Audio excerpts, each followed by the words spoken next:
스스로 있는 자라는 제목으로 하나님 말씀 전하겠습니다. 어느 미션 스쿨 학교에 이 공부는 제대로 하지 않고 늘 노는 데 정신이 팔려 있던 한 학생이 이제 시험을 보게 됐답니다. 놀기만 했으니 아는 문제가 하나도 없었겠죠. 고민하던 학생은 담당 교수가, 그 과목 담당하는 교수가 아주 열심인 기독교인임을 알고는 꾀를 내어 답안지에다가 빈 백지를 낼 수는 없으니까 답안지에다 이렇게 했었다고 합니다. 교수님, 먼저 주기도 몰수 적은 후에 맨 밑에다가 교수님, 하나님의 이름으로 용서해 주세요. 아멘. 20일이 지난 후 드디어 시험지, 채점한 시험지를 받는 날 학생은 시험지에 이렇게 적혀 있는 걸 보게 되었답니다. 죄인 학생이여, 예수 그리스도 이름으로 명하노니 다음 학기 재수강으로 거듭나거라. 아멘. 하고 F 학점을 줬다. 책 한 권 잠깐 소개해 드릴까요? 책 표지 한 장 보시겠어요? 책 제목이 특이해서 소개해 드립니다. 잊히기 위해 산 사람이라는 책 제목인데요. 누구를 이렇게 기록한 이 자서전적인 책이냐면, 다음 사진 보시겠어요? 여러분 보시기에 왼쪽에 있는 사람이 그 유명한 중국 선교의 대부 허드슨 테일러입니다. 굉장히 유명한 분이죠. 중국 내지 선교, 내지 안에 들어가 35년간 사역하고 73세 중국에서 세상을 떠난 전설적인 그런 사람인데, 그런데 그 옆에 있는 이 디 호스트라는 이 사람은 별로 알려지지 않았어요. 많은 사람들이 잘 몰라요. 근데 그가 누구냐면 바로 허드슨 테일러의 뒤를 이어 역시 30년 넘도록 중국 내지 선교 CIM 이 선교회를 이끈 인물입니다. 그 역시 명문가에서 태어났고 국립사관학교를 다니도 촉망받는 그런 인재였는데, 모든 것 다 내려놓고 예수 그리스도의 부르심에 중국 내지를 찾았던 사람이고 일평생 중국 선교를 위해 헌신했던 사람이에요. 그런데 유독 그에 대한 이름이 전혀 기록에 남지 않고 기억되지 않았던 여러 가지 다른 이유가 있었겠지만, 허드슨 테일러가 너무나 먼저 중국 선교 역사에 이름을 남겼기도 했겠지만, 이 디 호스트라는 이 사람이 선교 사역을 하면서 특징적인 자기 선교의 특징이 있었는데, 그 선교가 뭐였냐면요, 자신에 대한 글을 거의 쓰지 않았다는 거예요. 자신이 했던 일들에 대해서 선교사 보고라든지 하여튼 문서로 글로 남겨야 되는 모든 이 페이퍼워크 작업에 자기 이름을 거의 넣지 않았다는 거예요. 그러면서 자기 신념에, 자기 생각에 어떤 것들을 종종 이야기했냐면, 중국 선교를 위해 애쓴 인물임에도 불구하고 이 세상 그 누구에도 자신의 이름이 기억되지 않기를 원했다는 거예요. 이 책에 보면 그래서 이렇게 글을 표현합니다. 그는 그리스도를 기억하기 위해서 자기는 잊혀지도록 산 사람. 그래서 잊히기 위해 산 사람, 아니 그리스도만 기억나게 하려고 산 사람이라고 이 디 호스트에 대해서 평가를 이렇게 내리고 있습니다. 여러분, 이름이라는 게 어떤 것일까요? 이름이라는 것이 무엇일까요? 이름이란 그 대상이 무엇이고 어떠하고 또 어떤 특징을 지녔고 어떤 특성을 지녔고 그 대상을 알 수 있고 기억할 수 있는 의미를 부여하는, 그래서 그 대상에 붙여진 것이 이름이죠. 그래서 그 이름을 기억한다는 것은요, 역으로 그 대상을 기억한다는 것이고 그 대상의 삶과 특징과 중요한 것들을 동시에 기억한다는 것을 의미합니다. 그래서 이 세상의 모든 이름을 가진 존재는요, 자신의 이름이 기억되고 알려지기를 원해요. 그런데 오히려 역으로 한평생 자신의 이름이 잊혀지기를 위해 살았던 사람이 있었다는 것, 그리고 자신의 이름이 잊혀지고 오직 예수 그리스도만 기억되게 살았던 사람이 있었다는 것은요, 오늘 이 시대를 살아가는 저와 여러분들에게 중요한 도전을 주는 것 같습니다. 우리의 이름은 잊혀지고 하나님의 이름만 기억되는 삶. 나의 이름은 잊혀지고 예수 그리스도의 이름만 기억되는 삶. 아, 그래, 그 사람 누구누구. 아, 맞아, 그 사람은 한평생 예수 잘 믿던 사람이야. 아, 그 사람은 장수교의 집사로 유명한 사람, 장수교의 권사로, 장수교의 장로로 더 유명한 사람이지. 저와 여러분도 이렇게 기억되는 삶 살아가기를 주의 이름으로 간절히 축원드립니다. 오늘 우리 본문에는요, 그 유명한 이름, 하나님의 이름이 어떻게 알려지게 되었는지 그 연원이 기록이 되어 있어요. 오늘 우리가 함께 읽은 본문 출애굽기 3장 말씀은요, 우리가 잘 아는 모세의 소명장으로도 유명하죠. 우리가 지난 시간 말씀을 좀 되돌이켜보면 지지난 시간이 되겠네요. 모세는 살인의 죄를 저지르고 미디안 땅으로 도망가게 되죠. 그리고 미디안 땅에서 미디안 제사장을 만나고 그의 딸 시보라와 결혼을 합니다. 모세는 그렇게 도피처 미디안에서 양떼를 치며 40년을 지냅니다. 그러다가 오늘 본문에서처럼 호렙산에서, 신의 산에서 하나님을 만나게 되죠. 모세는 그렇게 하나님의 산 호렙산에서 떨기나무의 불꽃 속에서 하나님을 만납니다. 그리고 그때 하나님이 떨기나무 불꽃 가운데서 모세를 불러 말씀하시죠. 이렇게 시작되는 모세와 하나님과의 만남, 그리고 그 대화, 좀 긴 내용인데요. 여기에는 논쟁과 변론의 내용이 함께 섞여져 있어요. 그래서 3장부터 시작해서 4장 17절까지 이어지는 것이 긴 내용이 모세의 소명장입니다. 그래서 모세의 소명장의 특징은 다른 예언자들의 또는 하나님의 부르심을 받은 자들의 소명장과 틀리게 좀 길고 복잡한 변론의 내용이 함께 기록이 되어 있어요. 오늘 우리가 읽은 본문은요, 그 중에 두 번째 논쟁에 해당해요. 그리고 그 주제는 역시 하나님의 이름입니다. 하나님의 이름. 먼저 모세가 하나님께 질문하죠. 우리 13절 말씀, 우리 영상을 통해 같이 한번 읽어볼까요? 모세가 하나님께 질문합니다. 시작. 모세가 하나님께 아뢰되 내가 이스라엘 자손에게 가서 이르기를 너희의 조상의 하나님이 나를 너희에게 보내셨다 하면 그들이 내게 묻기를 그의 이름이 무엇이냐 하리니 내가 무엇이라고 그들에게 말하리까. 아멘.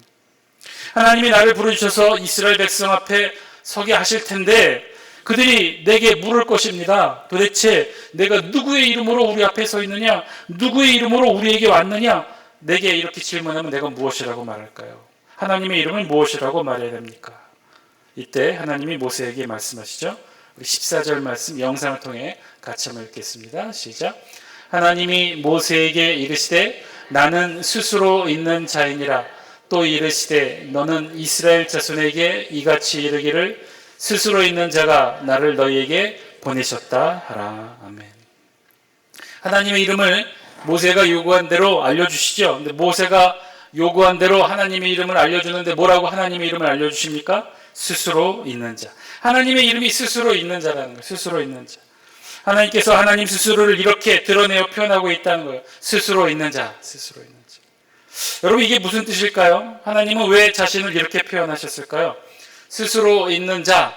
한자어로 굳이 간단하게 엮어서 표현한다면 자존자라는 건데요. 자존자. 스스로 있는 자. 이 말의 뜻은 무엇일까요?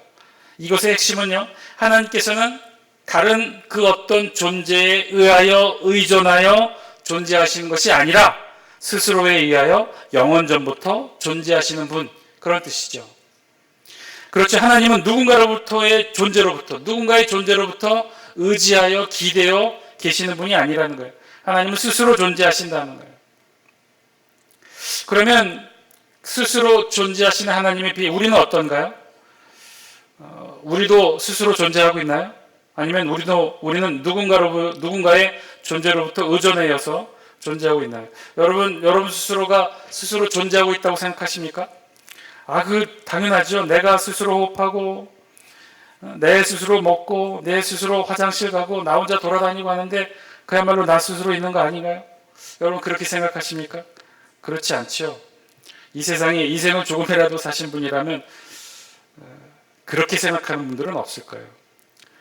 단순하게도 우리가 음식을 만들어서 먹는다고 하는데, 내가 요리해서 내가 먹는다고 하는데, 내가 아침, 점심, 저녁 세 끼 다 차려서 먹는데 나 혼자 존재하지 내가 누구 다른 사람 의지해서 밥을 먹습니까? 아니요, 그렇지 않습니다. 쌀도 내가 씻어서 반찬도 내가 해서 장도 보고 다 요리해서 먹는데 무슨 말입니까? 이렇게 말씀하시는 분이 계실지 모르겠지만 이것 또한 누군가에 기대고 의존해서 사는 삶이죠.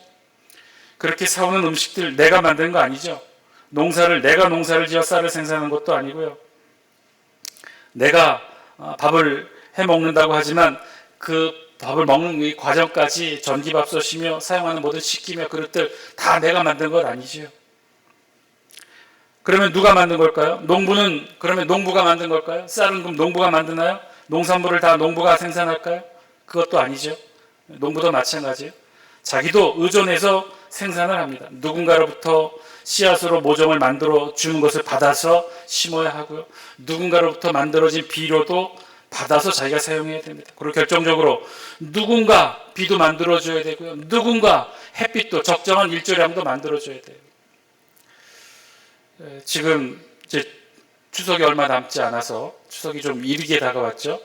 제가 듣기로 4년에 한 번 이렇게 추석이 빠르게 다가온다고 하는데 너무 빨리 와서 지금 일조량이 부족해서 사과가 좀 익지 않아서 좀 걱정이긴 한데요.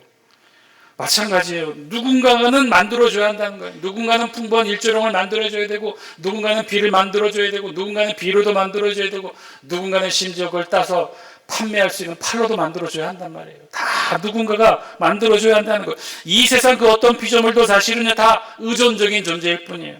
우리가 그렇다는 거예요. 우리 인간이 그래서 다 의존적일 수밖에 없습니다. 그런데 그에 비해 하나님은 어떻다는 거예요? 그렇지가 않다는 거예요. 하나님은 우리 피조된 존재들과는 달리 그 어떤 것에도 의존하지 않는 완전히 독립적인 분이시라는 거죠. 그래서 또한 모든 피조물들과는 달리 구별되는 초월적인 분이시고 처음과 끝이 없으신 영원하신 분이라는 거예요. 오늘 우리 성경은요, 모세의 질문을 통해 우리 하나님이 그런 분이심을 우리에게 알려주고 있어요. 오늘 본문의 의미는 그렇다는 거예요. 하나님은요, 스스로 계신 분이에요. 그 어디에도 의존하고 의지하는 분이 아니시라는 거예요.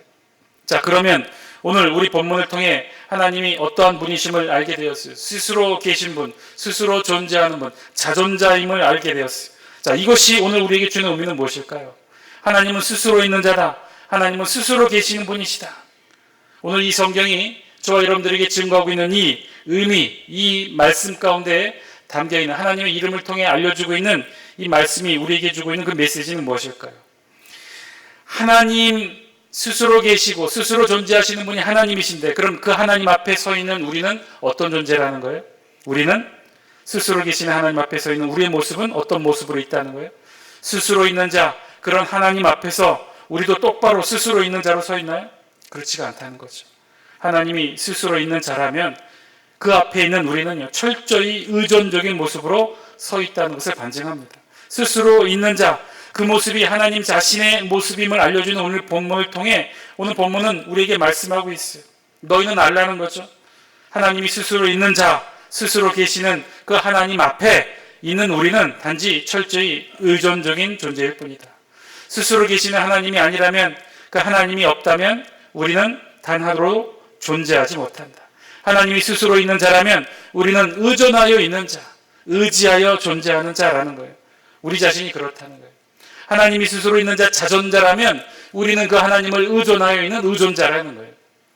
그래서 우리는 오직 하나님 앞에서만 의미 있고, 하나님 앞에서만 존재의 가치가 있고, 하나님 앞에서만 의미 있는 삶이고, 하나님 앞에서만 우리의 참된 생명의 호흡을 이어갈 수 있는 존재라는 거예요. 우리가 그런 존재라는 거예요. 우리가 그런 모습이라는 거예요. 오늘 성경이 하나님의 이름을 통해 하나님의 이름이 스스로 존재하는 자라는 것을 우리에게 알려주고 있는 중요한 메시지 가운데 하나는요, 우리는 철저히 의존자라는 거예요. 의지할 수밖에 없고 의존할 수밖에 없고 하나님을 붙들어 살 수밖에 없는 존재가 바로 우리라는 것이죠. 우리 사랑하는 자식의 성도 여러분, 오늘 말씀을 통해 다시금 우리 자신을 돌아보고 하나님 앞에 바로 서는 저와 여러분 되시기를 주의 이름으로 간절히 축원드립니다. 우리가 그런 존재라는 거예요. 우리는 철저히 의존적인 존재고 의지하는 존재라는 거예요. 저와 여러분이 의미 있고 가치 있는 삶을 살기 위해서 저와 여러분이 정말 인간답게 창조된 본연의 목적답게 살아가기 위해서는 오직 스스로 계시는 하나님 앞에 나와야 하고 그 하나님을 철저하게 의지하고 의존해야 한다는 거예요. 사랑하는 장수교 성도 여러분, 오늘 이 저녁 저와 여러분 함께 기도하기로 합니다. 하나님 꼭 의지하게 하여 주옵소서. 기도하시기 바랍니다. 하나님 은혜의 손길을 꼭 붙들게 하옵소서. 하나님만 끝까지 의지하게 하여 주옵소서. 그런 하나님 앞에 서서 의존하고 의지할 때만 우리에게 의미가 있다는 거예요. 하나님 앞에, 그런 하나님 앞에 우리가 서야만 우리에게 의미가 있다는 거예요. 스스로 계신 하나님, 그 하나님 앞에 내가 서야 온전하여집니다. 오늘 우리의 가정이, 우리의 일터가, 우리가 속한 삶의 영역이 스스로 계시는 하나님 앞에 온전히 서 있어야 우리가 의미가 있다는 거예요. 그 앞에 서서 우리가 철저히 의존자일 수밖에 없음을 선언하고 고백하고 하나님 앞에 나아갈 때 우리에게 참된 의미가 있다는 거예요. 오늘 우리 가정이 그런 가정 되게 하여 주옵소서. 우리 일터가, 우리의 삶의 거처가, 우리의 생애 일생이 그렇게 끊임없이 하나님만을 의존하고 의지하는 삶 살아가는 우리가 되게 하여 주옵소서. 기도하시는 저 여러분들의 기도의 제목 되길 바랍니다. 우리가 하나님을 의지하는 것, 의존하는 것, 스스로 계시는 지존자 앞에 의존자로 살아가는 것, 그것이 우리 신앙인의 정체성이고 우리의 모습이라는 거예요. 그러니 우리는 일평생 그것을 가능하게 하는 신앙을 붙들고 살아가야 한다는, 그것이 우리의 삶의 모습이고 신앙의 실체라는 거예요. 결국은 그것을 알고 깨닫고 실천하는 삶이 행복한 삶이라는 것이죠. 오늘 그것을 알라고 오늘 본문이 저와 여러분들에게 말씀해주고 계셔요. 증거하고 있어요. 사랑하는 자식께서 여러분, 이렇게 살아가시는 여러분 되시길 바랍니다. 하나님을 의지하고 하나님을 의존하는 삶, 스스로 계시는 자존자 앞에서 우리가 누리는 삶이 진정 행복한 삶인 줄 믿고 그렇게 살아가는 우리의 삶, 그러한 삶 살아가게 하여 주옵소서. 그러한 신앙에서 벗어나지 않게 하여 주옵소서. 그러한 하나님 앞에서 자만하지 않게 하여 주옵소서. 다른 한편으로 질문이 있어요. 오늘 본문을 보면요, 오늘 본문이 그 사실을, 하나님의 이름이 무엇이며 우리에게 알려주는 소중한 내용의 메시지가 담겨있는 한편, 또 다르게 쭉 읽어보면요, 모세의 소명장이라고 했는데 3장부터 자그마치 4장 17절까지 굉장히 길게 이어지고 있어요. 그 내용도 또한 논쟁과 변론의 내용이 있다고 했죠.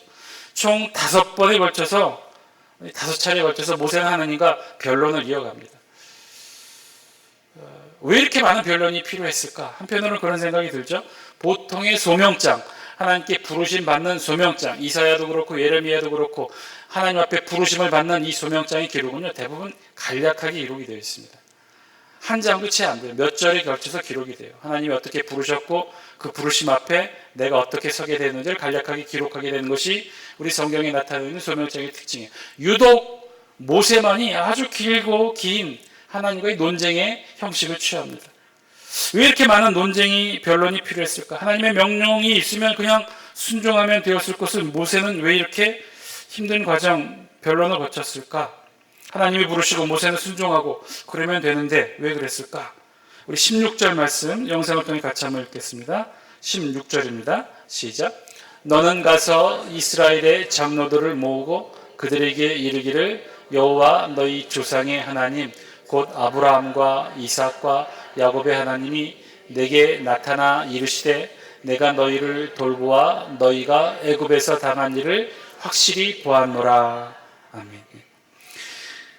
하나님은요, 모세를 부르시면서 정확하게 이 두 종류의 명령을 내리고 계셔요. 명령을 자세히 보시면, 16절 명령을 자세히 보시면 두 종류의 명령이 내고, 첫 번째 명령은 바로 모세에게 어떤 명령을 내리시냐면요, 모세가 하나님의 말씀을 대언하고 증거해야 되는데 그 대상이 두 종류가 있다는 거예요.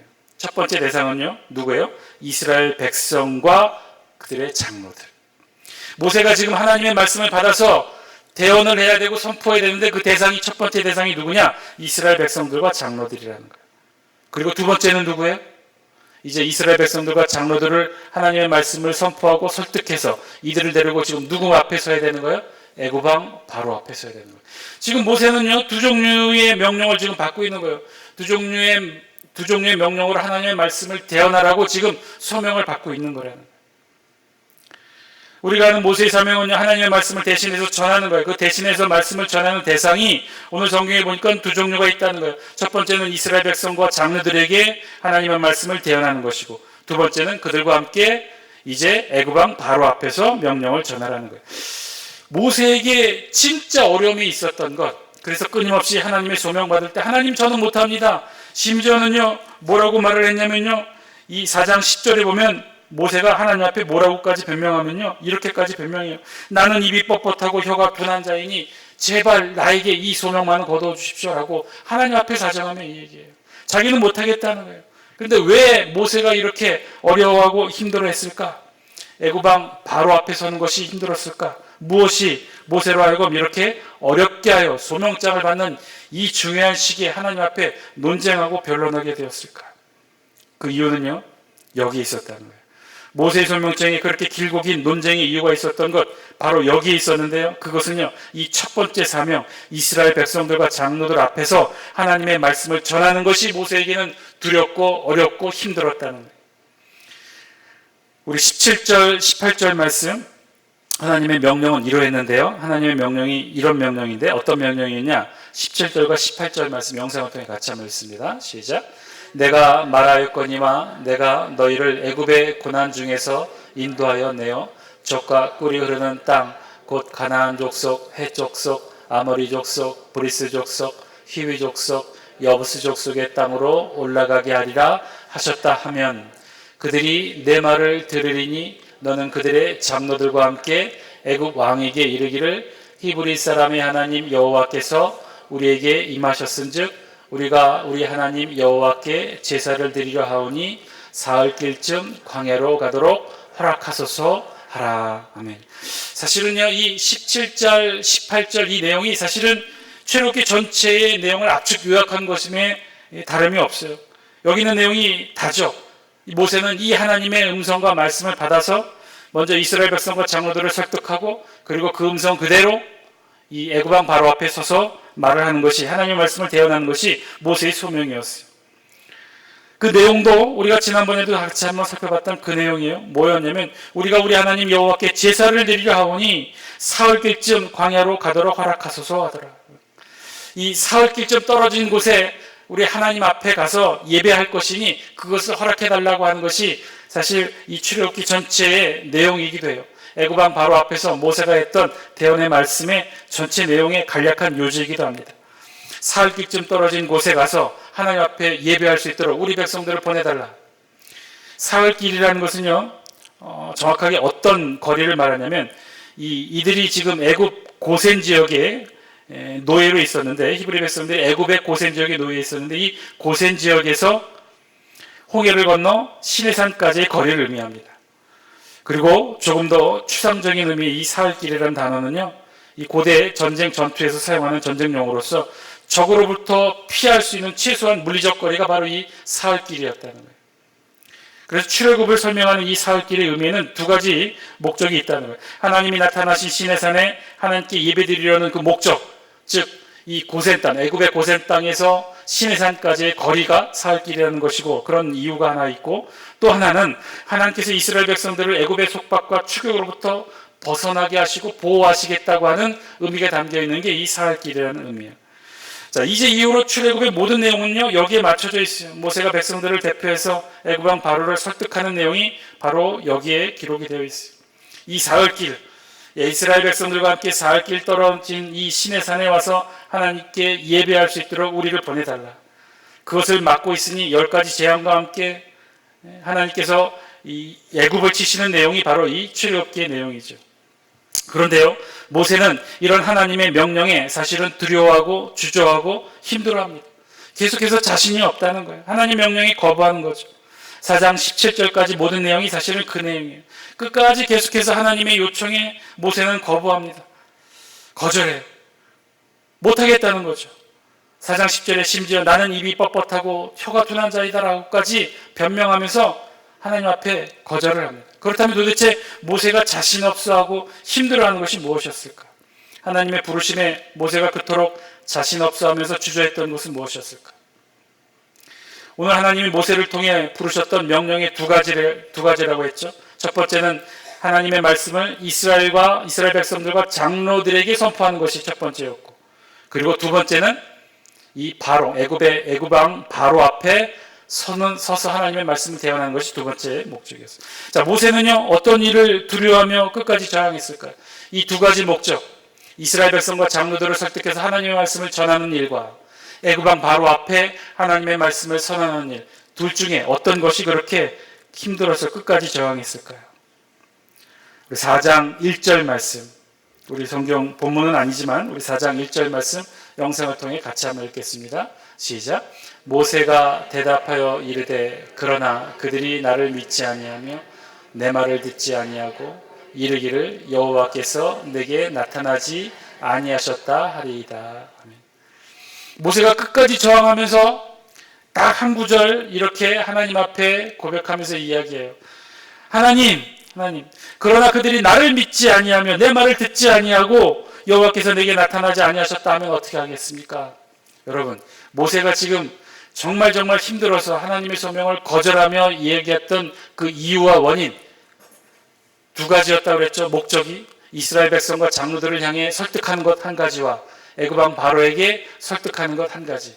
이 두 가지 소명 중에 모세가 지금 힘들어한다고 그 이유와 변명을 늘어놓는 4장 1절의 이 소명은 첫 번째 소명인가요? 두 번째 소명인가요? 이스라엘 백성과 장로들을 설득하는 것이 힘들다고 어렵다고 하는 건가요? 아니면 애굽 왕 바로에게 선언하는 것이 어렵다고 말하고 있습니까? 오늘 성경 4장 1절에서는 분명히 모세가 가장 힘들어하는 목적과 이유를 이렇게 설명하고 있어요. 그들이 나를 믿지 아니하며 내 말을 듣지 아니하고 이르기를 뭐라고 그랬어요? 여호와께서 내게 나타나지 아니하셨다. 우리는 너의 말을 믿을 수가 없어. 무슨 하나님이 내게 나타나? 너는 하나님과 함께하지 않아. 하나님이 내게 말씀하시지 않으셨어. 하나님이 내게 나타나지 않으셨어. 이렇게 거절하고 믿지 않는 자는 누구였을까요? 이스라엘 백성과 장로들일까요? 애굽 왕 바로였을까요? 이스라엘 백성들과 장로들이었다는 거예요. 모세가 끝까지 하나님 앞에 저항하며 못하겠다라고 했던 변명의 이유와 대상이 누구였냐면요, 그들이었어요. 그들은 누구였느냐? 이스라엘 백성들과 장로들이었다는 거예요. 애굽 왕 바로가 아니었다는 거예요. 모세가 정말 두려워하고 주저하고 어려워하고 자신 없어 했던 것은요, 이스라엘 백성들과 장로들을 향한 메시지 선포가 어려웠다는 거예요. 애굽 왕 바로에게 향한 메시지 선포가 어려운 것이 아니라 이스라엘 백성들과 장로들 앞에 서는 것이 어려웠다는 거예요. 내부를 향한 메시지 선포가 어려운 것이 외부를 향한 메시지 선포가 어려운 것이 아니라 내부를 향한 메시지 선포가 어려웠다는 거예요. 그 내용도 여호와께서 내게 나타나지 아니하셨다. 하나님이 내게 시내산 딸기나무 가운데 나타나신 증거를 대하라. 어떻게 하나님이 내가 놈에게 나타나셨겠느냐? 하나님의 나타나심의 증거를 대라. 모세는요, 이렇게 자신을 향해 비난하는 이 비난의 내용이 두려웠던 거예요. 외부보다는 내부를 향한 메시지가 더 어렵고 부담스러웠던 것이죠. 오늘 하나님께서 저와 여러분들에게도 주시는 음성 들을 수 있게 되길 바랍니다. 우리도 사실은 마찬가지일 거예요. 우리도 신앙생활하면서 어려움들을 참 많이 겪게 되죠. 힘들고 낭망스러운 일들을 많이 겪게 됩니다. 그런데 우리 신앙의 삶에서 우리를 정말 힘들고 지치게 하는 건 어떤 것인가요? 외부를 향한 복음의 증거가 어려운 것일까요? 아니면 내부에서 함께 신앙생활하는 것이 어려운 것일까요? 여러분, 전도가 어렵습니까? 아니면 같은 여전대 회원들 가운데, 같은 구역 식구들 가운데, 같은 성도들 가운데 함께 신앙생활하며 지내는 것이 어려운가요? 사실 우리네 신앙생활 중에 상처받고 아파하고 힘들어하는 것 밖에 남모르는 신천지 이단들에게 상처를 받지는 않지요. 전도하다가 물론 상처받고 속상해 할 수도 있어요. 그런데 그것이 우리를 힘들게 합니까? 아니면 우리가 같은 성도들 안에 서로 주고받는 이 상처가 우리를 아파하게 하고 무너지게 합니까? 우리의 내부에서 우리 스스로를 향한 메시지에서 사실은 더 어려움을 겪게 되는 거죠. 모세도 사실은 그 사실이 더 두렵고 어려웠다는 거예요. 그래서 끝까지 하나님께 증거를 요구하고 확신을 요구했던 것이죠. 지금 우리를 힘들게 하는 것, 그것이 사실은 모세를 더 힘들고 두렵게 했다는 거예요. 같은 동족에게 인정받고, 같은 동족에게 존중받고, 같은 민족에게 힘을 받고 지지를 받는 것, 같은 동족에게 비난받고 인정받지 못하고 끊임없이 비난당하고 무관심으로 일관하게 되는 것. 모세는요, 그런 일들이 사실은 어려웠던 거예요. 그런 것들이 더 어렵게 느껴졌던 거예요. 그래서 모세는 그렇게 5차례에 걸쳐서 하나님께 항변했던 것이죠. 묻고 또 묻고, 나는 못합니다. 나는 입이 뻣뻣하고 혀가 둔한 자입니다. 나는 못한다. 오늘 이 저녁 저와 여러분들의 기도의 제목도 이것을 위해 기도했으면 좋겠어요. 우리를 진짜 힘들게 하는 것. 어쩌면 그것은요, 외부에 밖에 있는 남모르는 어떤 이단이 아닐 거예요. 아니, 우리도 잘 모르는 사탄이나 이단이 우리를 힘들게 하는 것이 아닐 거라는 거예요. 오히려 우리를 힘들게 하고 어렵게 하고 상처를 주는 것, 우리를 잘 아는 내 가족이 상처를 주고 내 이웃이 상처를 주고 같은 성도, 같은 여전대 회원, 같은 구역 식구들이, 같은 신앙의 동지들이 때로는 우리를 더 힘들게 하고 있지 않습니까? 오늘 저와 여러분들의 기도의 제목 되길 바랍니다. 우리도 내부를 향한 메시지에 힘을 내게 하여 주옵소서. 내부에서 우리 안에서 지지를 받고 우리 안에서 인정을 받고 우리 안에서 협력을 이루고 우리 안에서 힘을 얻는 그런 신앙 공동체 되게 하여 주옵소서. 여러분 그거 아십니까? 외부와의 싸움은요 우리를 결코 지치게 하지 않아요. 외부와의 싸움은요 오히려 우리를 더욱 단결하게 하죠. 전도하다가 받은 상처, 이단과의 싸움, 경쟁, 그들의 열심, 그들의 다툼, 그것은요 오히려 우리를 더욱 단결하게 하고요 우리를 더욱더 힘을 내게 해요. 더 긴장하게 해요. 그런데 우리 내부와의 싸움은 우리를 정말 지치게 합니다. 그 내용도 가만 보면 중요한 게 아니에요. 사소해요. 내용이 달라서 다투거나 싸우거나 하지 않아요. 가만 보면 다 방법의 문제예요. 내용은 다 똑같아요. 아니 어쩌면 서로의 내용이 더 좋은지도 모르겠어요. 내용은 다 훌륭합니다. 모두 다 예수 그리스도를 위한 일이고 다 하나님 나라를 위한 일들이에요. 그런데 달라요. 무엇이 다르냐 하면 방법이 달라요. 그 다른 방법이 서로를 상처를 주게 하고 서로를 힘들게 합니다. 그러다 보니 이제는 그 다른 방법의 내용도 다르게 보이죠. 좀 더 지나다 보면 내용이 다른 정도가 아니라 서로를 향해 사탄이고 사단이고 서로 정죄하게 됩니다. 내부의 갈등이 결국은 한 번도 싸워보지 못한 외부와의 싸움이 되는 것이죠. 같은 성도와 싸우면서 이제는 사탄과 싸우고 있다고 생각해요. 사단이라고 정죄합니다. 같은 구역 식구들, 같은 여전대회원들, 같은 성도들. 우리 교회는 없지만 다른 교회는 있지만 사랑하는 장수께서는 여러분 모세가 끝까지 고민하고 괴로워했던 것처럼 우리도 사실은 괴롭고 힘든 소명을 하나님으로부터 저와 여러분 받고 있는지도 모르겠어요. 외부를 향해 복음을 전도하고 선교하고 전도하는 일 물론 그것도 소중하고 어렵고 힘든 일일 거예요. 그런데 그보다 더 중요한 일이 있어요. 우리 내부를 향한 메시지를 전할 때 우리 내부에서 함께 신앙생활할 때 내일도 우리가 세 번째 의료선교 활동을 천천지역으로 나가지만 선교하고 전도하는 일 우리가 최선을 다해 최고의 신앙의 에너지를 쏟아야 되는 일들이지만요. 그런데요. 선교와 전도로 영적 전쟁에 참여하는 시간보다 사실은 우리가 함께 신앙생활하며 격려하며 위로하며 지지하는 이 시간이 사실은 더 많잖아요. 우리가 함께 있어야 하는 이 시간들이 사실은 더 많아요. 우리 내부를 향해 얼굴을 맞대야 되는 시간들이 사실은 더 많아요. 이 사실이 이 시간들이 은혜롭고 서로에게 힘이 되고 축복이 되고 은총이 되기 위해서는요. 한 가지 서로가 서로를 인정하고 존중해 주는 거예요. 여러분 오늘 본문을 통해 우리가 배웠잖아요. 하나님은 스스로 있는 자이고 그 스스로 있는 자존자 앞에 서 있는 우리는 누구라고요? 의존자라고요. 절대적으로 의존할 수밖에 없는 게 바로 우리 스스로라는 거예요. 우리 모두로는요 스스로 존재하는 자존자가 아니라 누군가를 반드시 의존해야 되는 의존자라는 사실이에요. 우리는 다 의존자입니다. 위로는 하나님을 의존해야 되는 의존자고요. 옆으로는 우리 같은 성도들을 의존해야 하고 옆으로는 우리 가족들을 의존하는 의존자이고 옆으로는 우리 구역과 우리 여전대회원과 남성대회원들을 손붙잡고 의지해야 되는 의존자라는 거예요. 그들의 지지와 인정과 동의가 없으면 우리는 단 하루도 살아갈 수 없는 그런 신앙 공동체예요. 그런 신앙이 바로 우리의 의존자라는 거예요. 의지하고 믿고 신뢰하는 것. 하나님을 그렇게 믿고 의지하고 신뢰하는 것처럼 우리 옆에 계신 우리 사랑하는 성도들, 우리 신앙의 동지들을 의지하고 믿고 존중하고 신뢰하는 우리의 신앙 공동체 되기를 주의 이름으로 간절히 축원드립니다. 우리 다 함께 이 기도 제목 놓고 함께 기도하기를 원합니다.